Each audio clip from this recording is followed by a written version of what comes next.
ഒരു 10 വർഷമായിട്ട് പഠിപ്പിച്ചുകൊണ്ടിരിക്കുകയാണ് ഒരു സെക്കൻഡറി സ്കൂളിൽ. ഏതാണ്ട് 5 വർഷം മുമ്പാണ് ഈ ടീച്ചിങ് ലൈൻ മാറി preaching, counseling, healing. I still don't know what it is, so I was struggling these years. കഴിഞ്ഞ മാസത്തിലാണ് പേഴ്സണൽ പ്രേയറിൻ്റെ സമയത്ത് ഈശോ ക്ലിയർ ആയിട്ട് ചോദിച്ചു, നിനക്കൊരു രക്തസാക്ഷിയാവാൻ പറ്റുമോ?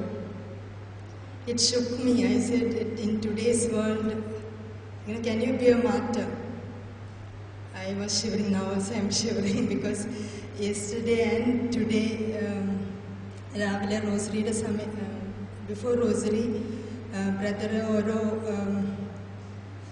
വിശുദ്ധന്മാരെ പറ്റി ഇങ്ങനെ എക്സ്പ്ലെയിൻ ചെയ്ത് എങ്ങനെയാണ് അവർ മരിച്ചതെന്നൊക്കെ ഓരോ പ്രാവശ്യം കേൾക്കുമ്പോഴും ഈ പിക്ചർ ഭയങ്കര ക്ലിയർ ആയിട്ട് വരാം, ഞാനെങ്ങനെയാണ് മരിക്കാൻ പോകുന്നത്. സോ ഞാനിപ്പോൾ ബോംബെയിൽ നിന്ന് വന്നിട്ട് മലയാളം ശരിക്കും ഇപ്പോഴും ശരിയായിട്ടില്ല, ഒരാഴ്ച കൊണ്ടേ ശരിയാവുള്ളൂ. So just please pray for me. I want some clarity on this during these days. As brother said, once God calls you, like as Mother Teresa or somebody, some other saints, there is a call within the call, but you will get that courage and you will listen to the wisdom inside and you will act on it. So please pray.